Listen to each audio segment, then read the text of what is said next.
हमारे अलीगढ़ में लोकसभा चुनाव को देखते हुए सभी पार्टियां और उनके नुमाइंदे जो कि प्रत्याशी टिकट के लिए दावेदारी भी कर रहे हैं वो लगे हुए हैं। साथ ही साथ संगठनात्मक रूप से भी कार्यकर्ता और जिला अध्यक्ष इत्यादि पदाधिकारी लगे हुए हैं। आज हम आपके राजनीतिक परिदृश्य पर यहाँ के राष्ट्रीय लोकदल के जिला अध्यक्ष चौधरी कल्याण सिंह से आजकल के राजनीतिक परिदृश्य पर वार्ता कराएंगे।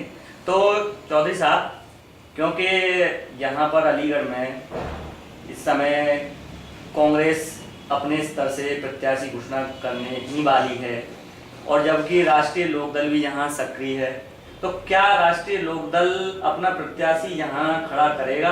इसके बारे में आपकी जो हाईकमान की रणनीति है, जो आपको निर्देश हैं अब तक के, वो क्या है? हमारी हाईकमान से कि इस मुद्दे पर कई बार बात हुई है। तो चौधरी अजीत सिंह जी और जयंत चौधरी जी दोनों का ये कहना है कि यहाँ हमारा अलीगढ़ में 3 एमएलए हैं जनपद में और हम इस पर प्रबल दावेदार हैं। तो हमारे जब 3 एमएलए हैं तो हम इस चुनाव को, एमपी वाले चुनाव को जरूर लड़ेंगे। लेकिन अभी तक कांग्रेस और राष्ट्रीय लोकदल के बीच में स्पष्ट पारदर्शी रूप से कभी ये चीज़ निकल के नहीं आ पाई है कि यहाँ कौन पार्टी चुनाव लड़ेगी।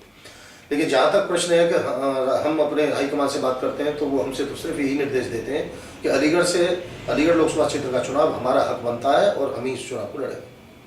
अगर आपकी पार्टी ये पैक कर लेती है कि हम यहाँ अपना प्रत्याशी नहीं उतारेंगे और अगर कांग्रेस अपना घोषणा करती है, तो क्या आपके जो 3 एमएलए हैं और आपका जो संगठन है वो उतना ही दमदारी से उनको सपोर्ट करेगा?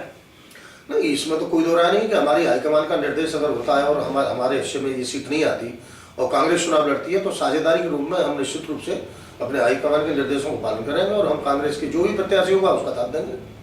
अच्छा, क्योंकि लोकसभा चुनाव नज़दीक हैं तो हो सकता है कि कांग्रेस और आप में पैक हो जाए तो उतना आपके प्रत्याशी की हो, तो आपकी संगठनात्मक क्या तैयारियां चल रही हैं? हमारे संगठन की तैयारी देखो, लेके अतरौली से लेके और हर जगह हम पूर्ण रूप से तैयार हैं चुनाव लड़ने के लिए। लेकिन क्योंकि यहाँ हमारे इससे पहले कोई सांसद नहीं रहा, इससे पहले कांग्रेस यहाँ चुनाव लड़ चुकी है, हाथरस में हमारे सांसद चुनाव लड़ चुके हैं, तो हाथरस में हमारे प्रत्याशी उसी हिसाब से तैयारी कर रहे हैं जिस हिसाब से यहाँ कांग्रेस वहाँ बिल्कुल नहीं करती। लेकिन क्योंकि यहाँ पहले हम नहीं लड़ पाए हैं और इस बार हमारा नया यहाँ दावा है, तो नए दावे के रूप में हमारे यहाँ अगर ठाकुरों में मिलती है तो ठाकुर कैंडिडेट हमारे पास है, ब्राह्मण मिलती है तो ब्राह्मण कैंडिडेट हमारे पास है और जाट को मिलती है तो जाट कैंडिडेट भी हमारे पास 2 है। तो इसमें कोई दौरा नहीं, सब अपने अपने स्तर पर तैयारी कर रहे हैं। और ये जो पैदल मार्च की यहाँ बात चल रही है, ये भी हमारी तैयारी से रिलेटेड एक काम है, क्योंकि खैर सोमनाथ मार्ग जो हमने चुना है तो ये राजनीतिक तैयारी का ही एक प्रदर्शन है। इस पैदल मार्च के बारे में आप हमारे दर्शकों को कुछ बताएं। यहाँ पैदल मार्च का मतलब हमारे चौधरी जयंत चौधरी जी जो अलग अलग जनपदों में टूटू ही सड़क में जो पैदल मार्च कर रहे हैं, उसका कारण ये है कि शिवपाल यादव जी ने ये घोषणा की थी कि हम उत्तर प्रदेश को 6 महीने में गड्ढे मुक्त कर देंगे। तो वो एक भी सड़कों को गड्ढे मुक्त नहीं कर पाए, चाहे वो जनपद बिजनौर से लेके और यहाँ अलीगढ़ तक, आगरा तक सभी सड़कें बदहाल हैं और सारी सड़कें टूटी हुई पड़ी हैं। तो इसी को संज्ञान लेते हुए जयंत चौधरी जी सड़कों पर ये पैदल मार्च जो कर रहा है तो वो सरकार का ध्यान आकर्षित कराना चाहते हैं कि आपने जो वादा किया था उसमें से एक वादा भी पूरा नहीं किया है। करप्शन, भ्रष्टाचार, सड़क टूटी हुई, इंफ्रास्ट्रक्चर, इस सब बेकार है। सिर्फ उनकी निगाहें लैपटॉप बांटने पर और लोकसभा चुनाव पर लगी हुई हैं। तो जब तक ये सड़क सुधार नहीं होगा तो जनता भी उनको कैसे स्वीकार करेगी। इसलिए जयंत चौधरी जी ये आह्वान कर रहे हैं कि आपने गड्ढा मुक्त सड़कों का ऐलान किया था और यहाँ एक भी गड्ढा सड़क का भरा नहीं गया है, तो सरकार का ध्यान आकर्षित सपा का कर रहे हैं कि आप इन सड़कों का काम कराइए। चौधरी साहब, क्योंकि आप राष्ट्रीय लोकदल के यहाँ जिलाध्यक्ष हैं, तो प्रत्याशी की घोषणा अगर ये होती है पैक्ट होने के बाद कि राष्ट्रीय लोकदल का अलीगढ़ से चुनाव लड़ा जाएगा, तो आपके यहाँ से प्रत्याशियों के लिए दावेदारी तो शायद निंदा से जा चुकी होगी। लगभग यहाँ से कितने लोगों की दावेदारी लगभग गई है? अगर उनमें से कुछ नाम अगर हमारे आप दर्शकों को अगर बता सकें कि उनमें से कौन कौन से प्रबल दावेदार के रूप में हमारे यहाँ से जिन्होंने दावा किया है। दावेदारी के रूप में यहाँ से 5 लोगों की यहाँ से लिस्ट जारी हो चुकी है और वो हमारे केंद्रीय नेतृत्व को हमने पहुँचा दिया। और जहाँ तक प्रश्न है नामों का, तो नाम ये है कि ठाकुर अगर प्रत्याशी के रूप में मंत्री दलवीर सिंह जी का नाम हमने भेजा है यहाँ से, और ब्राह्मण प्रत्याशी के रूप में योगेंद्र कुमार शर्मा अतरौली से हैं जो पूर्व में एमएलए का टिकट मांग चुके हैं और उनको टिकट मिलते रह गई। और अगर जाट को मिलती है तो जाटों में यहाँ मेरा स्वयं का नाम भेजा हुआ है। तो इस तरह से यहाँ से 5 नाम गए हुए हैं। अगर किसी बघेल को मिलती है तो सीपी सिंह बघेल का भी नाम गया हुआ है। तो इस तरह से हमने 5 नामों की सूची अपने हाईकमान को भेजी हुई है, वो जिस बिरादरी को चाहे चुना पड़ा। अच्छा, वैसे क्योंकि लोकसभा चुनाव की घोषणा होना नज़दीक ही है, तो क्या प्लानिंग लग रही है कि कितने समय में ये आपका पैक्ट की साझेदारी का खुलासा हो जाएगा? मेरे ख्याल में फरवरी माह में सारा कुछ निर्णय हो जाना चाहिए, जैसा हमें निर्देश मिला है। और फरवरी में हम लास्ट में और मार्च के फर्स्ट वीक में हमारे सारे प्रत्याशियों की घोषणा हो जाएगी। अगर संगठन के बात से छोड़ करके अगर हम आम आदमी की ओर आए हैं, तो हमारे जो जिला है, क्योंकि आप जिला अध्यक्ष हैं, तो यहाँ की समस्याओं से आप अवगत रहते हैं, तो हमारे जिले की प्रमुख समस्या आप क्या मानते हैं? नहीं, हमारे जिले की सबसे प्रमुख समस्या तो ये है कि यहाँ सबसे बड़ी बात यह है कि बिजली की प्रमुख समस्या हमारे यहाँ है। और इस पर सभी औद्योगिक मामला हो या कृषि का मामला हो, ये इसी पे निर्भर करता है। नंबर 2, सड़कों की भी बेहद समस्या है। तो 2 समस्या प्रमुख होती हैं किसी चीज़ के डेवलपमेंट के लिए, बिजली, पानी और सड़क। तो जहाँ तक पानी का सवाल है तो वो किसान स्वयं आत्मनिर्भर है और पानी की ज़्यादा समस्या नहीं है हमारे जनपद में, क्योंकि पानी यहाँ हमारे यहाँ खराब नहीं है। और सबसे ज़्यादा समस्या हमारे यहाँ बिजली और सड़कों की है। इससे अभी तक इस सरकार ने, उत्तर प्रदेश सरकार ने, इसमें से दोनों में से किंचित मात्र भी किसी पर भी काम नहीं किया। चौधरी साहब, क्योंकि कांग्रेस से राष्ट्रीय लोकदल का पैक्ट होने की संभावना है इस लोकसभा के चुनाव को देखते हुए, और आपने देखा होगा कि दिल्ली में जो चुनाव हुए विधानसभा के, उसमें आम आदमी पार्टी ने कांग्रेस को किस प्रकार से चित किया, क्या आप उत्तर प्रदेश में भी आम आदमी पार्टी का वह असर भांप रहे हैं कि इस तरीके का कुछ हुआ? जहाँ तक प्रश्न है केजरीवाल जी का, आम आदमी पार्टी का, तो निश्चित रूप से इसमें कोई दो राय नहीं कि वहाँ की जनता ने केजरीवाल के पक्ष में जबरदस्त मतदान किया। लेकिन आप ये देख रहे होंगे कि केजरीवाल जी ने जो सरकार बनाई वो भी कांग्रेस की मदद से ही बनाई, जबकि वो कहते थे कि हम न किसी को देंगे न लेंगे। और मुझे ऐसा लगता है कि अब ये 49 दिनों की सरकार चलाने के बाद वो जो छोड़ के भागे हैं, वो उन्हें लगता था कि वो फंस गए हैं और उन्हें एक मौका दिखाई दिया और उस मौके को, अपनी जिम्मेदारी को छोड़ के और वो भागे हैं। और अगर उन्हें लगता था कि अगर मैं सरकार में बना रहा तो निश्चित रूप से जो मैं वादे करता था कि मैं ऐसा कर दूंगा और वैसा कर दूंगा, तो करनी और कथनी में बहुत फर्क होता है। तो उन्हें लग रहा था कि शायद जैसा हम चाहते थे और जैसा हम कहते थे जनता से, वैसा हम नहीं कर पाएंगे, और मौका देख के वो भाग गए। इसलिए मैं समझता हूँ कि उनका मामला बैक गियर में है। अब जिस तरह का प्रदर्शन वो दिल्ली में दिखा चुके हैं, उत्तर प्रदेश में तो देखो अलग अलग समस्या है। दिल्ली तो एक अर्बन क्षेत्र है जहाँ विभिन्न समुदायों के लोग पूरे देश से बसे हुए हैं। यहाँ तो जातिवाद की राजनीति होती है, रूरल की राजनीति होती है। यहाँ उनका कोई भी मुद्दा इस तरह का नहीं है जो गाँवों में तो उनका किंचित मात्र भी कोई संगठन कहीं भी नहीं। तो अभी वो दिल्ली जैसे शहर में उन्हें चाहिए था कि वो अपने पैर बहुत नहीं फैलाते और आराम से दिल्ली सरकार चलाते और 10-5 सीटें लड़ते। मैं समझता हूँ कि उनका जो पराकाष्ठा थी वो धीरे धीरे डाउन हो रही है और अब कोई भी अच्छा प्रदर्शन वो शायद लोकसभा को दिखा नहीं पाएंगे। अच्छा चौधरी साहब, जनता को समझ गई। अच्छा चौधरी साहब, वायदे की बात आती है, क्योंकि आप राजनीति में इतने लंबे समय से हैं और आपने देखा भी है लोकल राजनीति को और बढ़ती हुई राजनीति को, क्या आप मानते हैं कि कितने % वायदे राजनीति की पूरा करते हैं? अगर हम परसेंट में ओवरऑल पूछें, कितने % वायदे वो पूरा करते हैं, चाहे वो किसी भी पार्टी के हों?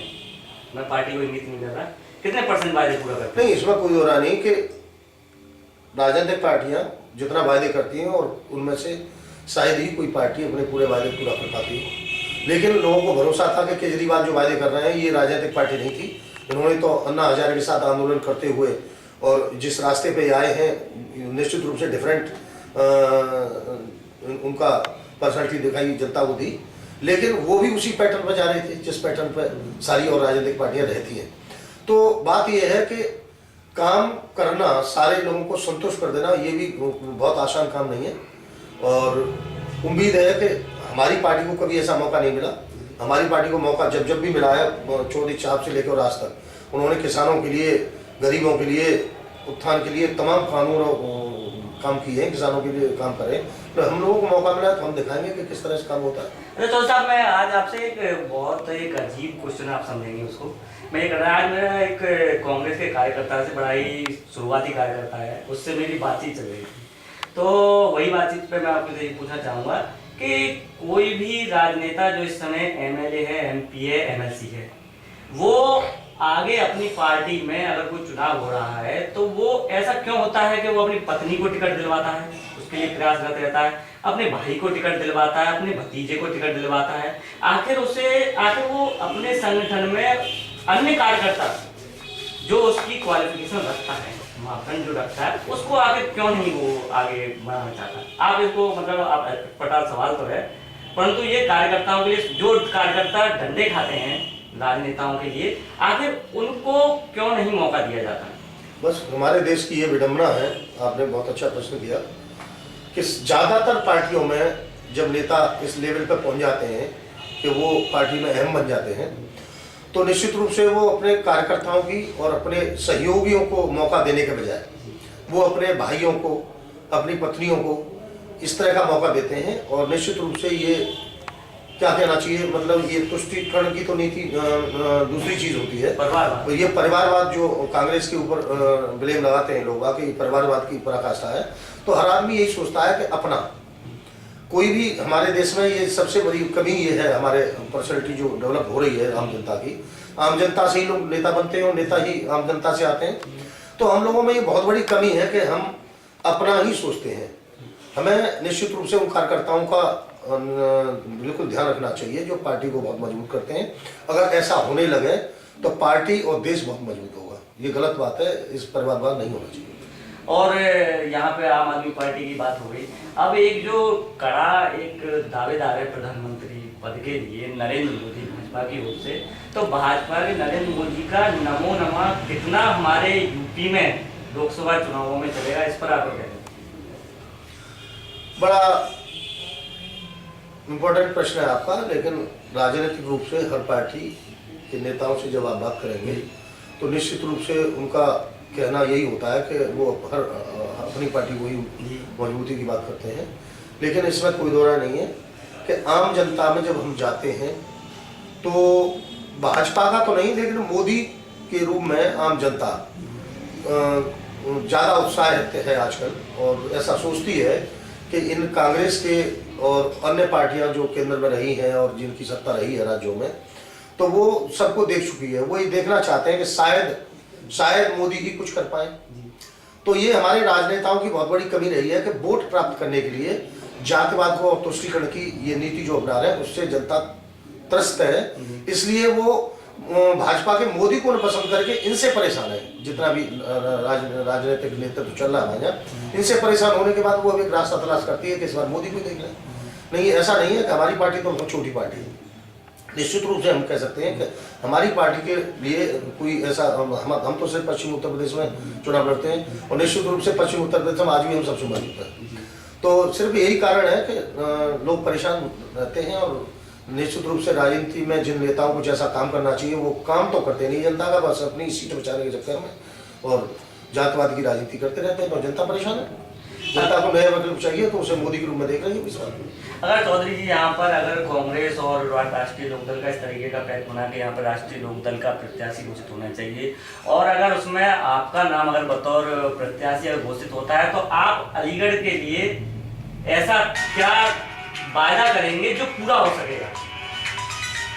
अगर हमारी पार्टी का प्रत्याशी यहाँ से चुनाव लड़ता है जी, और विशेषकर आपका प्रश्न है कि मुझे टिकट मिलती है, तो ये भी आपकी बात सही है कि हमारे कार्यकर्ता ये हाईकमान से कह रहे हैं कि अगर हमारे हिस्से में ये सीट आती है तो हमारा इगलास क्षेत्र रिजर्व है और खेड़ क्षेत्र रिजर्व है। संभावना ये बनती है कि हमारी जाति के किसी कैंडिडेट को लड़ाया जाए, लेकिन अगर समीकरण नहीं बनता तो किसी और जाति का भी लड़ सकता है। लेकिन प्रश्न ये है कि हमें टिकट मिलती है तो निश्चित रूप से अगर हमें टिकट मिलती है और हम इस चुनाव को जीत कर आते हैं तो इसमें कोई दो राय नहीं कि हम अलीगढ़ की सड़कों के लिए, अलीगढ़ की बिजली के लिए, अलीगढ़ के लोगों की समस्याओं के लिए हम रात दिन काम करेंगे। और हम ऐसा बिल्कुल नहीं करेंगे जैसे और पार्टी करती हैं और हमें यहाँ की सड़क केंद्र से मिलती है। भाई ये हम सांसद तो केंद्र से ही करा सकता है। तो उत्तर प्रदेश में सरकार हमारी नहीं है तो हम केंद्र से जो भी सुविधा होगी उससे ज़्यादा से ज़्यादा अलीगढ़ बनाने की कोशिश करेंगे। अब ये तो आने वाला समय ही बताएगा कि कांग्रेस और राष्ट्रीय लोकदल का पैक्ट किस तरीके का हुआ कि यहाँ पर अलीगढ़ में राष्ट्रीय लोकदल का प्रत्याशी घोषित किया जाएगा। तो मैं चमन शर्मा, सिटी आजकल के लिए कैमरामैन महेश कुमार के साथ।